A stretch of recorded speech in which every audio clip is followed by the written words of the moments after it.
Papi modere kalau kata lagi de tanta babu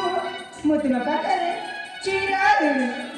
eruna ke biru sidi parini taele tume mame khelo khelu na tila na khelu tine e jansa mubina jone jio ko beti bhala pae taela तुम जने जो तुम ऐसे वाला पाओ कितने वाला पाए देखाई देवी जानी छा अंजलि को मुंह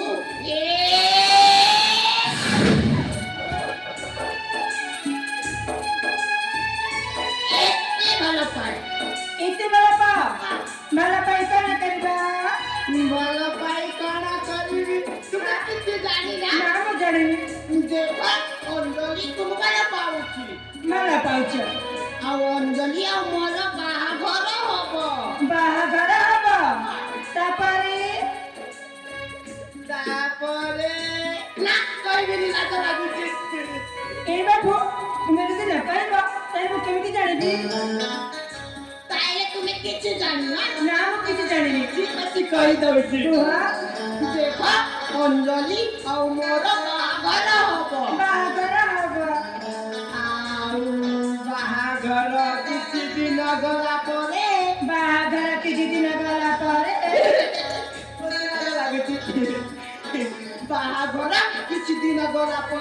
ଆମ ଘରେ ଦିଟା ଛୁଆ ହବ ମତେ ବାପା ବୋଲି ଡାକିବ ସତରେ ବାବୁ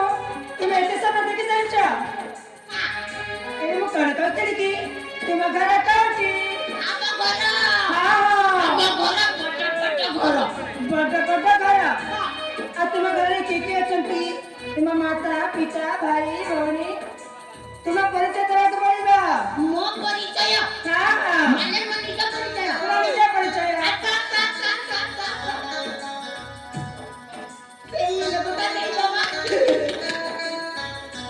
ଏ ବାବୁ ମୁଁ ତାଙ୍କୁ କାହିଁକି ମାଗିବି ଯେ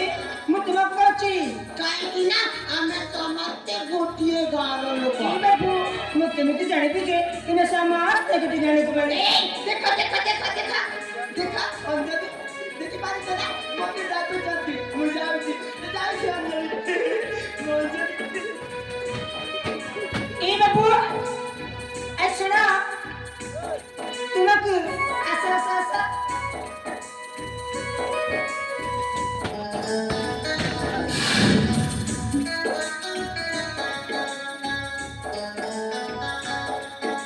ତୁମେ ନା ପାରିବି ଡାକୁଛ ପୁଣି ଦୂର ଆକୁ ଚାଲି ଯାଉଛ ତୁମ ସହିତ କେବେ ବି କଥା ହେବିନି କଟି ଯାଉଛି ବାବା ମୋ ସାଙ୍ଗ ସହିତ କଥା ହଉଥିଲି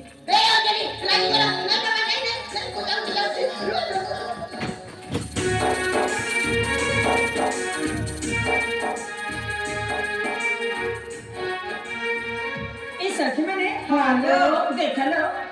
ସେ ବାବୁ ଯଦି ଆଜି ଆସିନଥାନ୍ତେ ତାହେଲେ ଆମେ ମୋଟକି ବାଟ ଚାଲି ନଥାନ୍ତେ ସଖୀ। ହଁ ଜେମା ଏ ସଖୀ ହଁ ସେ ବାବୁକୁ ଯେତେ କହିଲା କରିବି ସେ ତାଙ୍କ ପରିଚୟ ଦେଲେନି ସତରେ ଜେମା ଆଉ ଚାଲିଗଲେ ରେ ସଖୀ। ଏ ଜେମା ହଁ ସେ ବାବୁଙ୍କୁ ଦେଖିଲା ପର ଲାଗୁଛି ନା ସେ ଜଣେ ପାଗଳ ବୋଲି ନାଲୋ ସଖୀ ସେ ପାଗଳ ନାହାନ୍ତି। ନାଲୋ ସେ ବାବୁ ଜଣେ ପାଗଳ ଏ ସଖୀ ମାନେ ଯଦି ସେ ବାବୁ ପାଗଳ ହେଇଥାନ୍ତେ ତାହେଲେ ଆମକୁ ବଞ୍ଚିବାକୁ ଆସିନଥାନ୍ତେ ରେ ସଖୀ। ହାଲୋ ଏ ସଖୀ ସତରେ ଯେତେବେଳେ ମୁଁ ତାକୁ ପ୍ରଥମ ଥର ଦେଖିଲି ନା କାହିଁକି ମୋ ମନଟା କେମିତି ହେଇଯାଉଛି ରେ ସଖୀ ମାନେ। କାହିଁକି ଲୋ କାହିଁକି ନା ମୋର ପୂର୍ବ ଜନ୍ମର ସମ୍ପର୍କ ଅଛି ବୋଲି ମତେ ଲାଗୁଛି। ଏ ମା ଏ ଜେମା ହଁ তোমাকে বোধে প্রেম হয়ে যাচ্ছিল ଏ ମା ଏ ତ ପ୍ରେମ କୁହାଯାଏ। ହାଲୋ ସତରେ ସଖୀ ମତେ ପ୍ରେମ ହେଇଛି। ଏ ସଖୀ ମାନେ ତାହେଲେ ଆସିଲ ଆମେ ସେ ବାବୁକୁ ଖୋଜିବାକୁ ଯିବା। তাহলে খোঁজ করতে পারো